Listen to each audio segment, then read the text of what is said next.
you shatter. I don't know any other way to describe it other than the person you were before and the person I am now are two different people.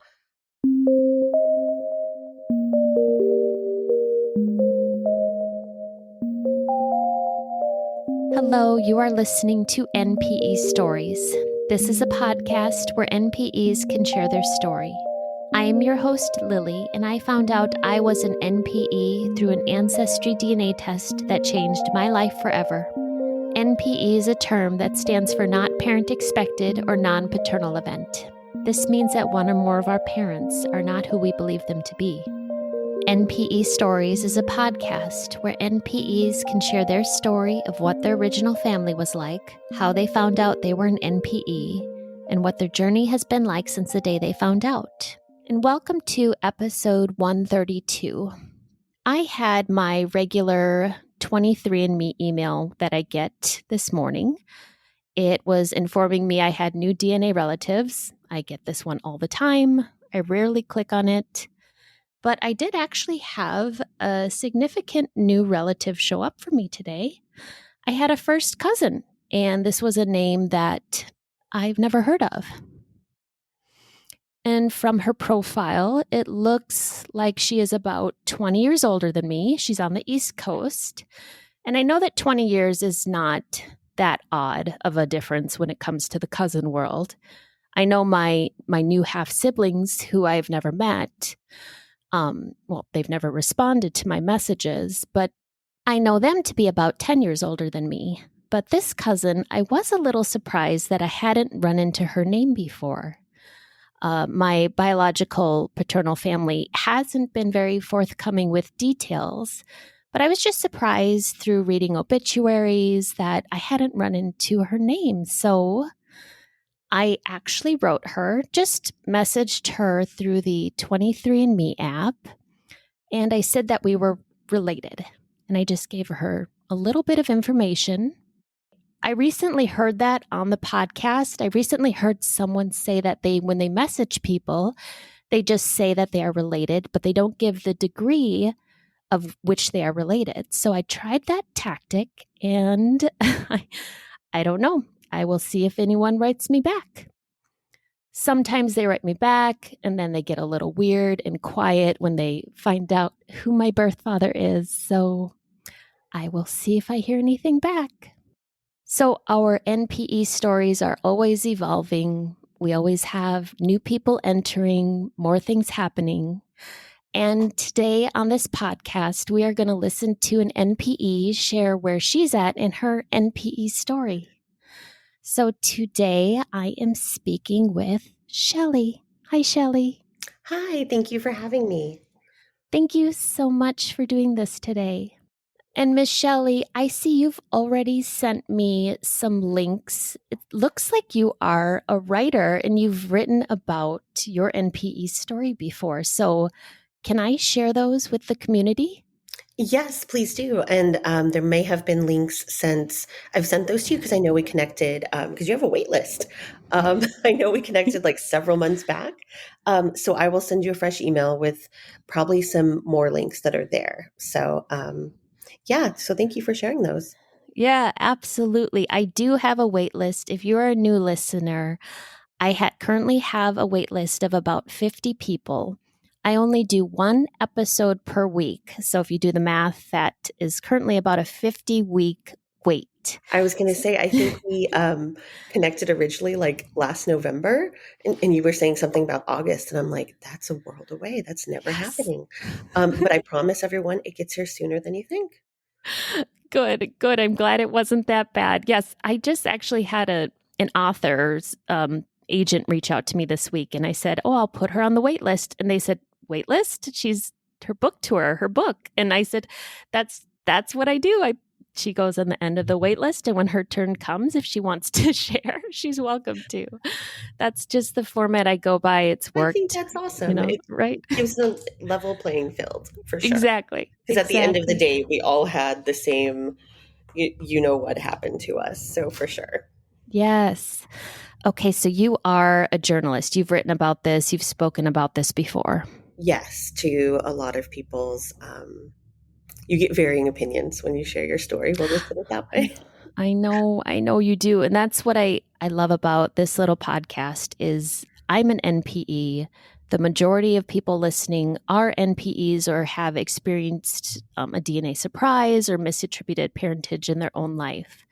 So we are just nodding along with you. We really are. So let's start with wherever you want to start in your story. Most people give information on their family of origin. So I'll pass it over to you. Yeah, so my name is Shelly. I'm from Phoenix, Arizona. I am 36. So I actually grew up assuming I was an only child. I was the um, So, you meet those people where you listen to their life story and you're like, holy crap. So, I'm one of those people, for better or worse. So, I was the daughter of an alcoholic and an addict. My mom herself had experienced a hard life, and that's how she processed it. Now that I'm a mother myself, I look back and I'm like, I don't agree with the choices she made, but I have empathy for them, if that makes any sort of sense.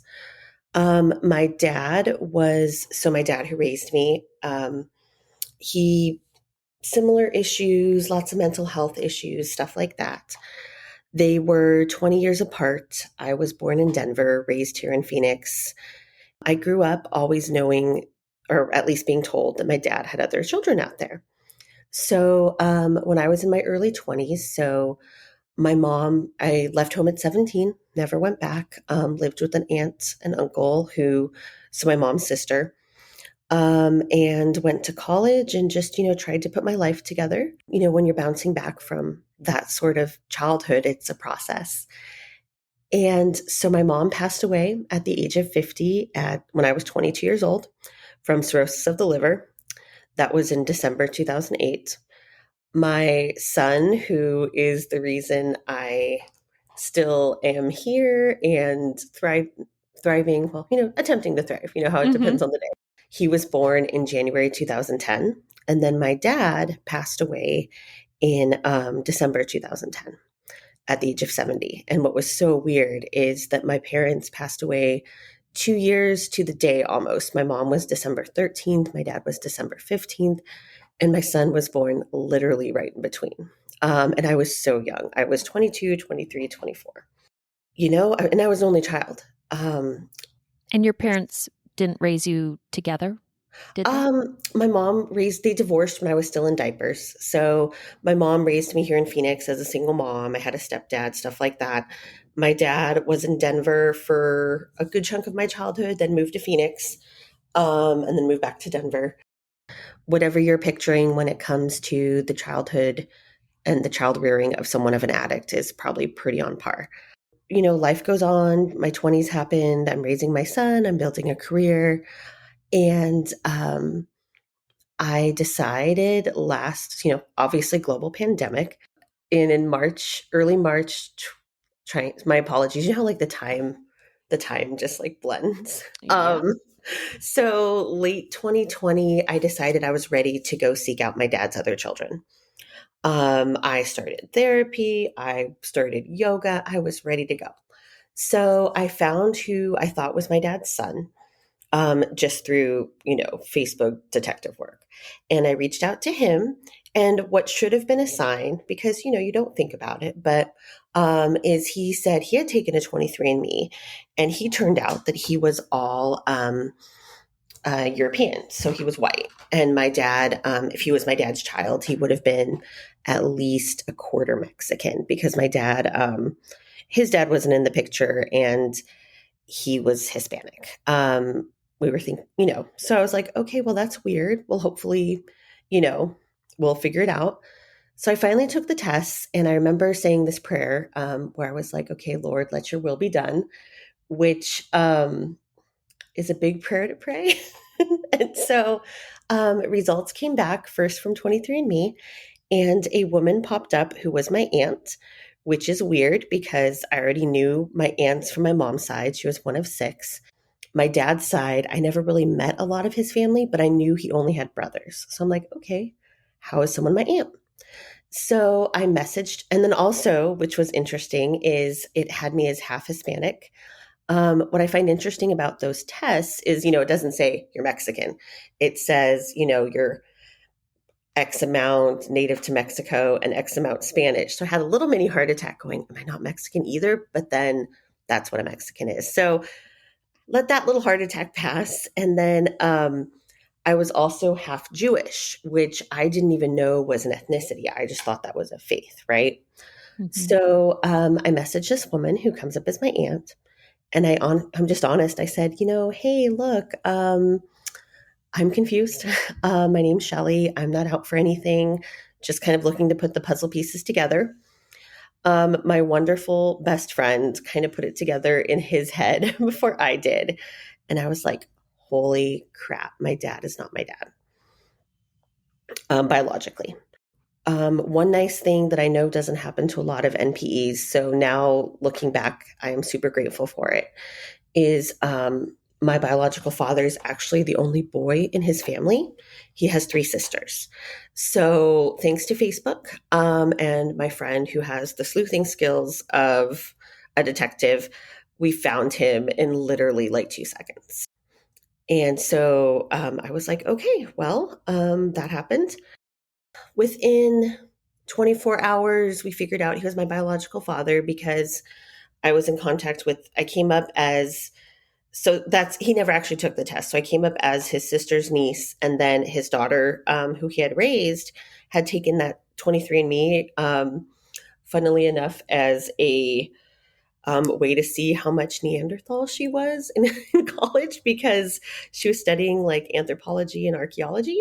Mhm. And so she had never made her profile public. So she clicked that little public button and she came up as my half sister. So everything shattered. It's just like time and space lose meaning. How I describe it to people is I went to bed as a mid-30s Mexican woman, only child, with maybe one half brother out there. And I woke up not my, half Jewish with four half siblings. So yeah, so that was March 2021. I mean, it's like, how do you summarize the worst, best, biggest, earth-shattering thing to ever happen to you? Um, the moment it was confirmed, I fell into my, I call her my bonus mom. She is, I mean, she's technically my mother-in-law, but she's so much more than that. She has been so instrumental in this journey, as has my son's dad's whole family. And I just broke down into her arms and was like, how could she? Because at the time, you don't, I mean, you just kind of assume it was an affair. At the time I was conceived, my parents were married. And something I'm working on in my healing journey, because I was already in therapy for my childhood issues. Mhm. Um, Something I'm working on, and I'm still working on it, is I try not to vilify my mom. But it's hard not to when she was the main parent. She was the one who struggled with addiction. And then now this. So I literally just screamed out into what felt like the ether, like, how could she? Like I said, it's like your earth shatters. But then at the same time, it's like your life has to go on. I'm the default parent for my son. He's 12 at the time, he was 11. I work from home as a journalist. I am his everything. So, just like with when my parents died, you kind of have to be okay, but not be okay, and hold space for both of those things to be true at the same time. I'm big on social media, not big as in like infamous, big as in like I'm addicted to it, which, has its um, piece and, has its perks and not perks. So I connected with my aunt, who I originally connected with, and my half sister. Both of them have been wonderful. And I connected with my bio dad within, I'd say, I think literally that same day. This all happened within a couple days. And we talked. He did not know about me. So within about 48 hours of my world exploding, connected with my bio dad, we hopped on a um, FaceTime or some sort of video chat. I think it was Facebook video chat. And I mean, there was really no denying it. I was his sister's niece and his daughter's half sister. Like, um, he did within that couple of months following that take a DNA test and confirmed it. He did not know I existed and, shared basics and stuff. To me, it's fascinating from a journalist perspective because out of his three sisters and himself, I see a lot of my attributes, like, especially when it comes to my career and my extrovert tendencies, stuff like that. As time went on, I'm super proud of myself. I stayed in therapy, luckily. So grateful I was already in therapy. So that was kind of nice. That first appointment after it happened was so awkward because it's like, I know we were going to work on my childhood issues and all these other things. But by the way, guess what happened? Mhm. Um, so that was March 2021. Um, by June 2021, my son and I hopped on a plane to Seattle to visit with my sister, who lived there at the time but was packing her life up to go to college in another state. So we got to meet her before she did that. And basically, a lot of 2021 and a lot of 2022 has been rebuilding who I thought I was. You shatter. I don't know any other way to describe it other than the person you were before and the person I am now are two different people. What I find interesting is my personality shifted. I was a big extrovert. I was the person who could walk into a party and, hand out a business card to everyone there. And there are still, and now it's like that happens still, but it happens in spurts. It's very strange. And I think it also has to do with the fact that there was a global pandemic as well during this time. So it's like, so I'm shy now and I get anxious around crowds. And I let my friendship circle just not go, but just kind of cold, like I kind of learned the difference between acquaintances and friends. Mhm. And each person who has been impacted by this journey has handled it differently. So, my family of origin, I told my mom's sisters and stuff, and they have chosen not, we haven't really talked about it. I'm open to talking about it, but I think it makes them uncomfortable. So I haven't really addressed it. So my family of origin doesn't really talk about it, which is hard. I have talked a little bit about it to like cousins and stuff. Like when I met my sister, I texted them pictures, but everyone seems to, it's almost like you have to build this Excel spreadsheet in your head to see who's okay with it and who's not. I'm part of the LGBTQ plus community. I'm part of the polyamorous community. I'm part of all these different communities that really value consent. So to me, consent is super important. And so I don't want to bring it up to someone who hasn't consented to having that conversation, or it makes them uncomfortable, or it brings up emotions maybe they're not ready to face. So, and that's really hard and it really hurts because I did nothing wrong, if that makes any sort of sense. Like I was just born. Um, Yet I'm the one who has to do all the juggling of all the things.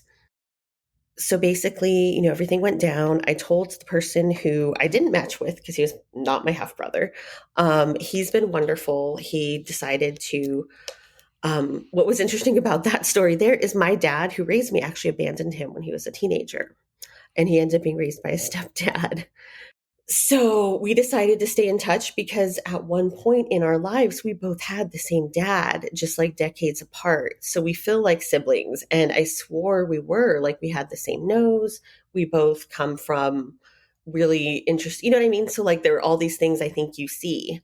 And then I was just surprised because I look a lot like my dad who raised me. So I just have kind of been rebuilding my life. As a journalist, what's hard is you don't know how much is okay to share because you want to share your story because I have a unique platform. I am a journalist. So I'm able to, and I'm not like famous or anything, but like here locally in Phoenix, I've had a couple of stories in our local Jewish news about the fact that I discovered I was half Jewish. because that in itself is its own little mini identity crisis, right?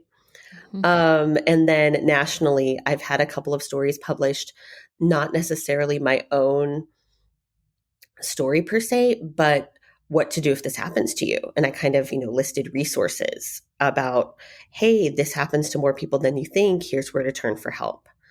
Like a lot of NPEs, I have had a lot of help and connections online.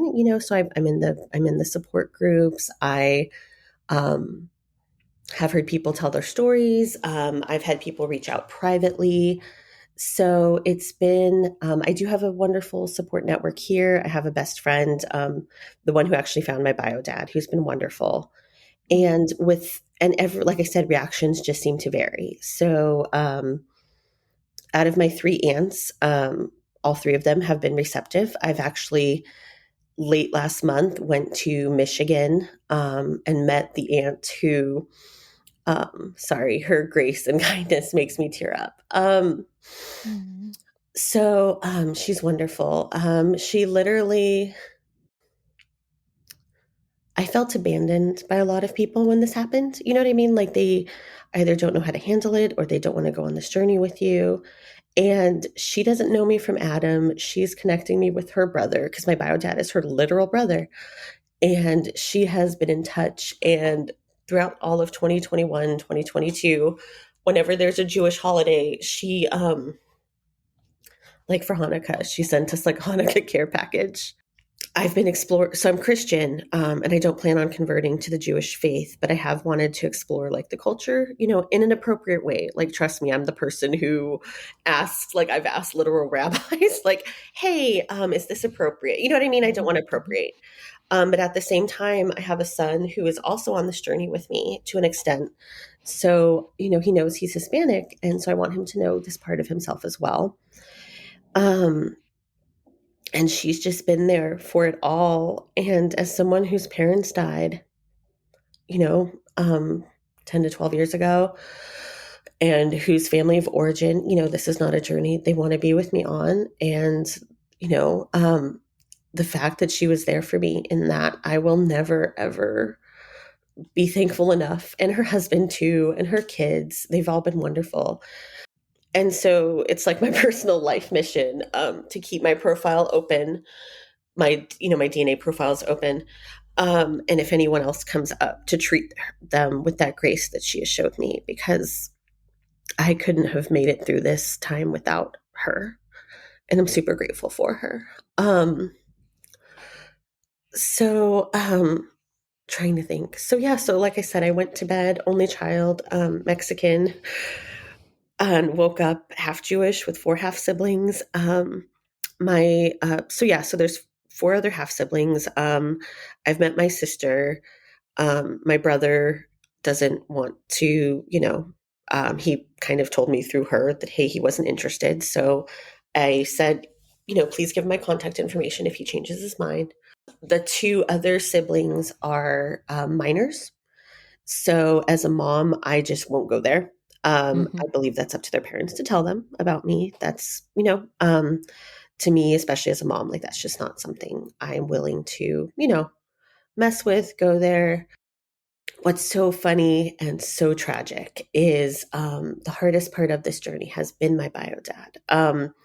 So at first, he remembered my mom, or at least remembered ish. But then it came to light that he said he had donated sperm. So maybe I came from that. So I'm a journalist, and everyone kind of wants to know their origin story, right? So I spent several months requesting records and doing research, only obviously to discover that the donor industry is its own hellscape. Um, and I connected, and that's the hard part, is like once you open this Pandora's box, you can't close it. So I connected with, old family and friends, because there was a point where I was like, well, maybe because my mom and dad were together something like 8 years before I was born. And my mom did tell her siblings that, hey, she may have, went to doctors about getting pregnant. Um, so I was like, well, maybe. And there was a part of me. I learned from other donor conceived people that, this was an industry that was hard. And part of me was like, well, maybe if I'm donor conceived, that'll make me feel a little bit better about why he doesn't want to be in my life. That's the hard part about these stories is I can't say my mom's blah, blah, blah relationship, because you don't want to out people. Yeah. So, yeah, I spent a good chunk of my time looking to whether I was donor conceived. And I had a lot of people like saying, it shouldn't matter. He knows he's your bio dad and stuff like that. But it's like, it's really hard to explain it to people who this hasn't happened to. It's like, no, I want to know my origin story. Like everything else is upside down and inside out. I want to know where I came from. And I had family members say, well, so and so is adopted. He never went looking. And, everyone has all this advice, but they're also not the people hiding in their closet having panic attacks because they don't want their son to see. Long story short, through meeting like people, especially like even on my mom's side, who I didn't even know existed, and finding out, all this family stuff that I could have went a lifetime without knowing, it happens when you dig. You find out stuff from both sides. And I have come to the conclusion that I'm not donor conceived. And most people in my life have come to that conclusion, even, family members of his. And I did present that to him via text. And, I don't, it doesn't make a difference. And that's the hard part is I am so obsessed with my son. He's an only child. He's the love of my life. So to not be involved in another child's life is not a decision I would make.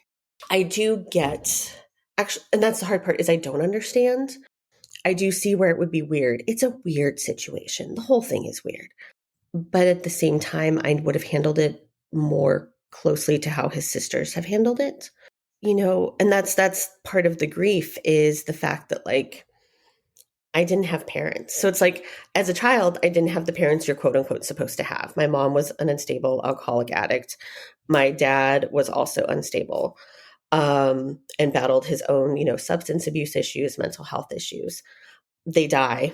I wait a decade to take a test like this. And that's the hard part about social media is you look on social media and you see people's highlight reels. So, you see this person who you assume is going to step in and that those expectations are mine. Those are not his fault. But like my therapist said, it's not unusual to expect your biological father to step in and be a dad. Like that's just kind of the narrative I pictured. Yeah. Um, so it's just this mind fuck to go from no parents to one parent, but technically still no parents. And then as a mom myself, and maybe I did share too much with my son, but it's like I was already a secret. So my son has been on this journey with me. And one nice thing is to him, yes, it was hard at first, like he asked to do a video chat with him and he didn't want to. But he has such a more solid foundation than I had growing up that he is so funny. It just kind of rolls off his back, which I'm so grateful for. He does have moments where he says that he's sad. And we've had a couple of awkward moments, especially like, meeting new family and stuff. It's more like he's sad about me being sad. So that's kind of just been this lesson in empathy. It's hard because it's like, as a parent, I'm trying to be like, look, no, your grandparents aren't bad people. My one nice thing is my dad who raised me did get to meet him as a baby. So he doesn't remember, but I do have some photos and I get to say stuff, like here's a photo of you and your grandpa loved you. He was so excited about you. But inside I'm just like dying because my dad died and he died literally very dramatically, almost movie like, telling me like, I wish I could go fishing with him. I wish I could do all these amazing things with him. And there's a man out in the ether who is still his biological grandfather who doesn't want to do those things with him. And I know to him, he's just a little boy who lives in Phoenix. Like there's not that emotional tie. You know what I mean? But to me, there is. And so that's been my main hard struggle is it's like trying to explain to both myself and a 12-year-old that people are kind of just doing the best they can. Um, my biological dad is not this evil, horrible person for not wanting to be in our lives. I mean, it's a very strange relationship because, like, literally, I did when everything first went down. I did text him a lot, just trying to get to know him because was one point where he did seem interested.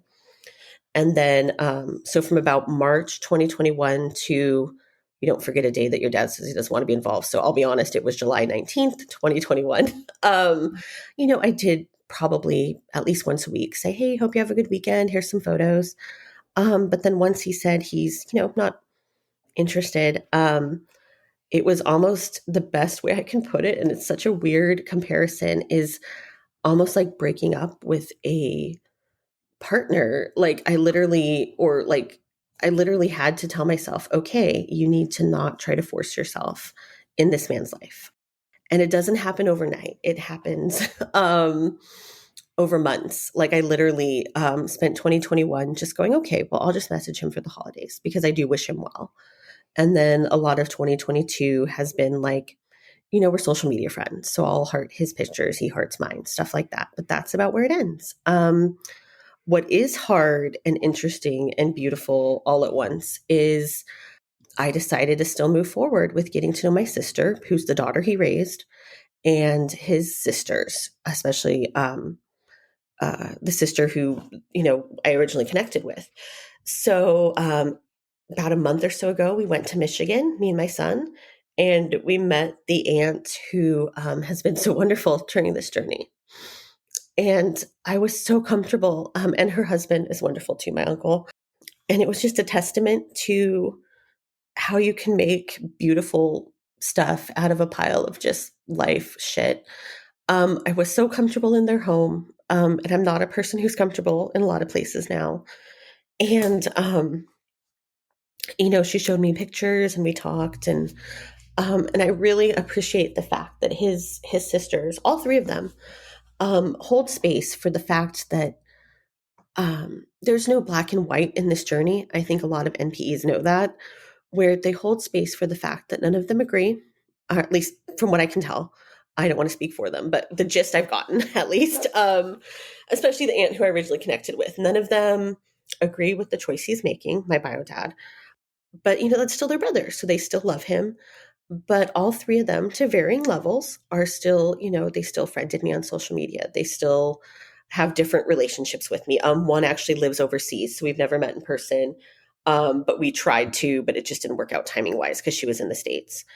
Um, so I'm so grateful for them and, cousins who I've connected with and my half sister for holding this space that, where you can say, no, I love my dad, so it's her, dad who raised her or their brother or whoever.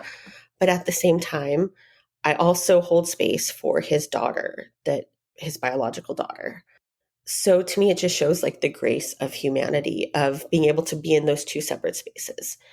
And my aunt and uncle, I you go on a trip like that, you're going to cry a couple times. And Mhm. they both were like asking my son, like, do you want to call us grandma and grandpa? We'd love to do grandma and grandpa things with him. We're in a place where we're ready to be grandparents. Um, and So sweet. I have, yeah, after so much rejection, I'm so grateful for that. Like, literally so grateful. So we met them for the first time about a month ago. And ever since I've been back, it's been a lot healing. There are actually, like I said, it's hard to explain to someone who this hasn't happened to, but like whole days will go by where I don't think about my bio dad till night or whatever. And to go from that to like this time last year, like last summer, last fall, I was suicidal. Like I never would have, that kind of like passive suicidal where you wouldn't actually do it because you have a son to be here for, but at the Mhm. same time the thoughts occur to you Yeah. because both of your parents are dead, the one parent who's alive doesn't want you, and your whole life was a lie, and where did you come from, and you know what I mean, like all these things. So it is definitely a trauma that I think that I really appreciate when people admit that. So like my uncle, my aunt's husband, who's been wonderful. Like he actually said the word trauma when we were talking, and I was so grateful because I don't think people, because I've also had the people who go, well, what does it matter that some guy you've never met, 2 states away, what should that impact how you feel about yourself? And I'm like, he is my literal biological father. Like, you know what I mean? Like Yeah. it's hard to explain to someone who hasn't been there. So there's that whole journey, but then there's like this added layer because there's the grief is so complicated. So like, when we're there, we're seeing pictures of a childhood or a timeline that I would have been in a different life. Or, it's hard because my parents like biffed the parenthood thing, like call it what it is. My mom, she did what she could. And my dad, he tried. I mean, I'm still at the end of the day grateful that at some point in my life, I did have a dad who loved me and he tried very hard. And I will always consider him my dad because he was. Um, but at the same time, there is this grief that goes along with it because it's like my therapist had the best words for it, where she said, not many people grieve the same relationship twice.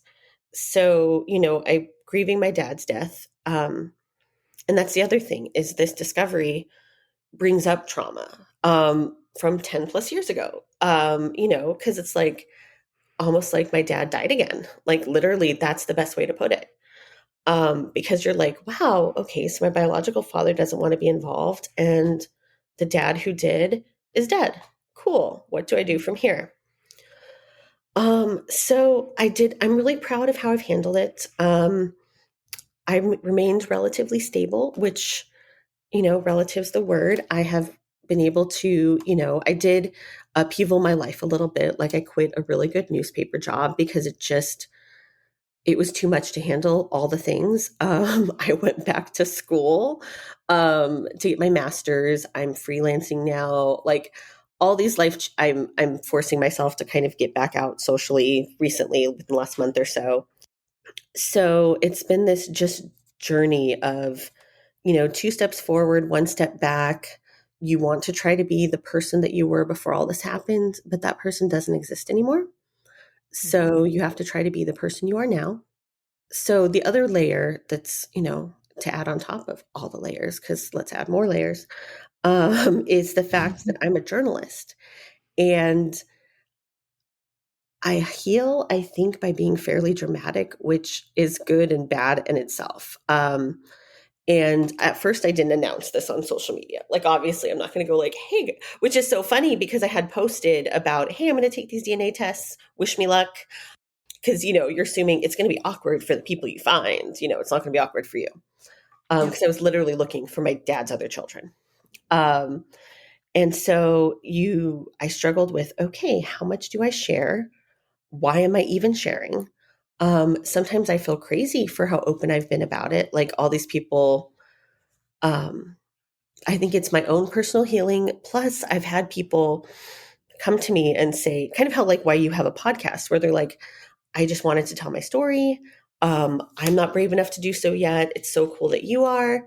And I don't think it has anything to do with being brave. I think it's just you want to be heard because Mhm. apparently you were a secret. So you're all done with secrets. So my first article I had out was on a website called Scary Mommy. It's a really popular mom I blog love turned. Scary Mommy. Scary Yes. Mommy.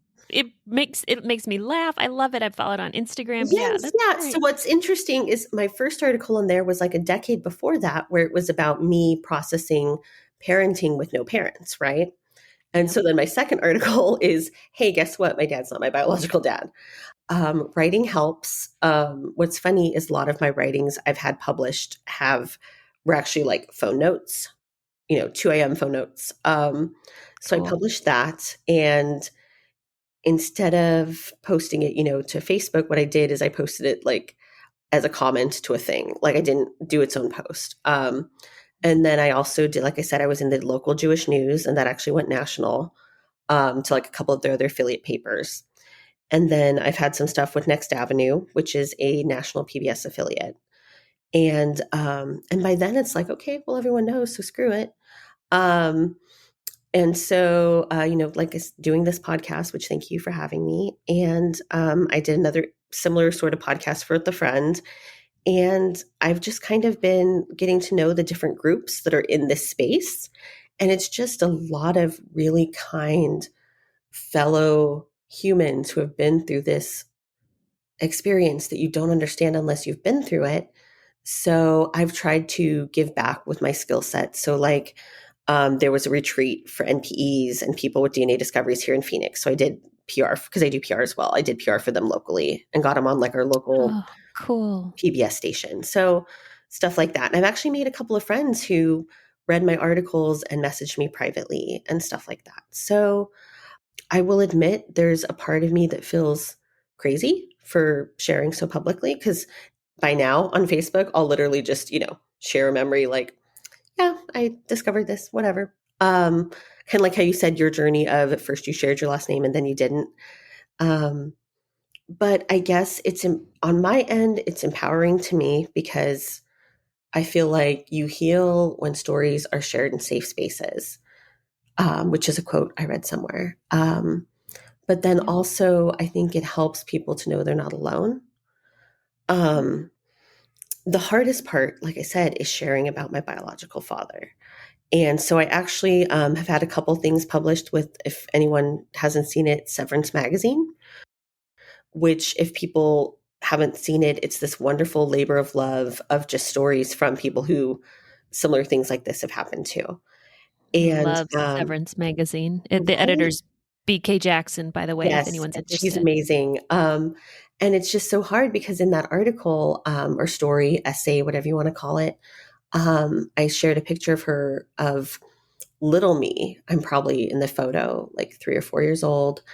And I look at that little girl and so much ahead of her. Her grandma's about to die when she's 9. She's about to have this really crappy childhood. She's gonna, you know what I mean? Like there's gonna be so much happen to her and I want to save her. And I literally spent my whole childhood waiting for someone to save me. And it turned out that it just had to save myself, which is tragic and heart wrenching and beautiful all at once. And what's funny is my bio dad is alive and well. Um, I'm monitored about what I share on like social media because, like, for example, I was so worked up about when I visited my aunt, I was so worried about, like, say, tagging her. Like, I had so many therapy sessions, and this sounds stupid to people who haven't been through it, but I had all these therapy sessions about, like, should I tag them? Because if I tag them, it leads to him and this and that. Um, but I figured at that point, by the time I met her, because when I met my sister, I didn't tag her because it was very fresh. It was so she allowed me to post photos, but I didn't tag her because it was 3 months in, you know? Um, but by then it's like it had been a year and a half, or at least a year and some change. And I just was like, you know what? I'm just gonna tag them. I'm not gonna post on there, on whatever post I tag them in, like, hey everyone, this is my you know what I mean? So um in your head, you think the world's going to blow up, but really nothing blew up. He liked a couple of the posts, he didn't like others. Like, so as someone who comes from communities where lives can be changed by being outed, I'm uber aware of that. So, the conclusion I've kind of come to, and it's not even a conclusion because I feel like the journey keeps going, is I know I'm not donor conceived. And there's nothing wrong with being so just so you know, I know donor conceived people listen to this. Absolutely nothing wrong or anything about being donor conceived. It's just not part of my story. And if in some twist of fate, say I was, it's still the same outcome. But I know, I know how I was conceived or have a pretty damn good idea. And I don't think my dad knew. And that's the hard part about both of my parents being dead. I can't go to my mom and ask. I can't go to my dad and ask, because people, one of the first questions they ask is, well, do you think your dad knew?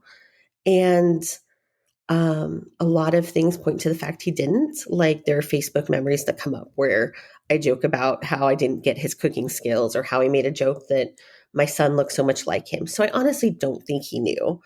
Or if Yeah. he did, he just convinced himself. I don't know.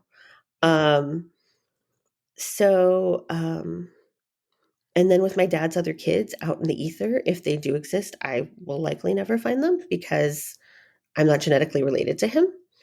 Or if they even exist. My brother, I guess he's my honorary brother at this point. We were talking, and both of us have come to the conclusion that maybe they were stepkids, or maybe, because my dad had a lot of mental health issues. Who knows if these people existed? And so it's this interesting journey of needing to become comfortable with you're not going to know everything.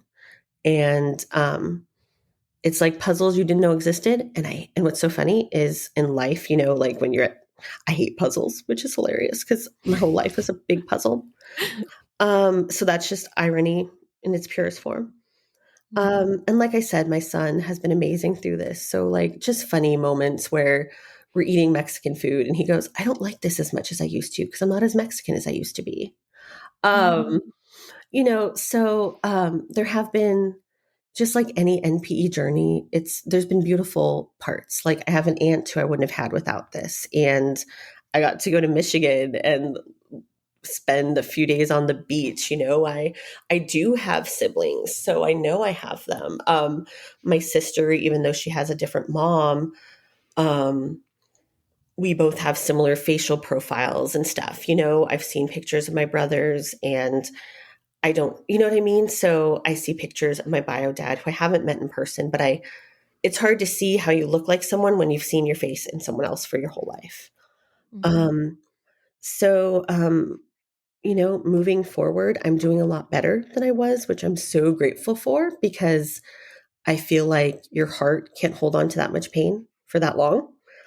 Um, but just like any person who's had this happen to them, it depends on the day.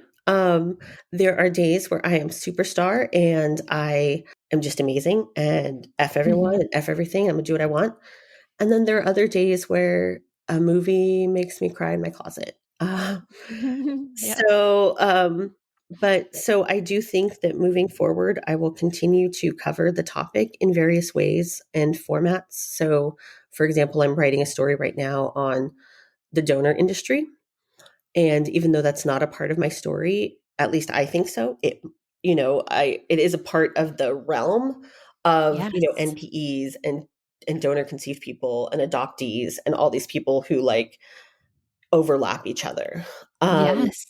and I just think it's an important story to be told. I do hope that later in my career, when I'm able to, breathe, that I'll probably, one of my aunts were like, well, what would you write a book on? And I just want to be like, all of this whole thing, Mhm. Mhm. um, from child of an addict and that trauma to, hey, your dad's not your dad. Mhm. So yeah, so that's my story.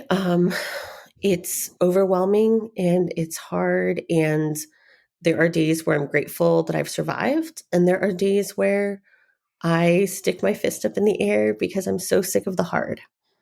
Yeah. Um, so yeah. Mm. And Shelly, I too am like you were. Some days I have these, I'm super empowered. I feel great. I'm like, my healing, I'm amazing. And then other days I'm like having these imaginary conversations with family members while I'm Yeah, putting my like, there's makeup all on. these things, like, yeah, like, on my phone, and that's so funny, it's like that article I told you about my bio dad. I'm super respectful, like, I will never out him. There's a part of me that wishes someday he decides to out himself, and I don't even like using the term outing because no one did anything wrong, but it's just like, I will never out him, but at this point, a year and a half in, most of my good friends know at least the first name. You know what I mean? Like, um, Mhm. but yeah, I mean, I have this phone note of stuff I want from him, and that has evolved over time. Like, it evolved from I'd love to meet you to now it's like I'd like for you to admit that I'm not donor conceived. You know what I mean? Like, Yeah. so it's this interesting, like, list of things that you have to accept you will probably never hear. Or if you do, it might be on a Tuesday at 1 p.m. 10 years from now. And it's hard because I keep in touch with some of his family. Like, I have my aunt, my sister, and, I keep in touch with the other aunts. And it's really awkward to be like, "Hey, I'm your brother's daughter, but he doesn't want to be in my life, but you do. So thanks for that. So cool. How are you?" It's like any of these Yes. relationshiping is hard to begin with, right? But like you add this in and it's even harder. You gave such a good example with your what did you call it? Your Excel spreadsheet Yeah, of it's literally like, I mean, I don't have one, but I have it in my head. Like I Yes. can walk into a room. So, and then it changes your relationship with your family of origin. I know that they don't really want to talk about it, but at the same time, we're all social media friends. So I know that they see I cover it. Yep. Or, like I went to a trip to visit, like I said, my aunt, and I have another aunt who, my mom's sister, who, took the role of, like a pseudo mom when she couldn't. And I'm super grateful for that, but she doesn't want to be involved in this part of my journey. So I tailor what I say, so I'll say stuff Yep. like, here's a pretty picture from Michigan, but I leave out the detail of, I'm meeting my other aunt. And it's hard because part of me feels guilty for that. But I shouldn't. Like most people, especially if they come from more traditional family backgrounds, you have two sides. You have a mom and a dad, and those mom and dads have family. And I never really had family from my dad's side. I was raised by my mom's family. We did talk about it one time where one of them said that they were hurt by the whole thing, but they didn't um, expound. So I'm not sure if they meant that they were hurt that I went looking, because I know they didn't agree on the fact that I went looking. Um, or if they're hurt because, my dad turned out not to be my biological dad. But there's a part of me that's like, well, I'm the one who's hurt, obviously. A lot of my family my mom's side, I will, make this big, huge, when I was trying to find out if I was donor conceived or not. There's this one like distant cousin, so and so, who took me 6 months to pin down. They didn't have social media, blah, blah, blah. And I did this whole huge introduction of, this is Shelly. I am their daughter. Found this out. And her reaction was literally like, "Oh, I know." And I'm like, "Excuse me?" She's like, "Yeah, I know." And so you find out that certain people knew, and you're just like sitting there like, okay, did anyone want to clue me in at any point? Yeah. And I understand, they didn't want to when my parents were living, all that stuff. My parents have been dead since 2008 and 2010. Like, so it's like this interesting web of two people in spring 85 made the choice to enjoy each other's company. And my mom made the choice, and my bio dad, I don't think, knew about me. So, and it's just like, I saw a quote that said something like, sometimes we are just the casualties of other people's wars against themselves. Mm.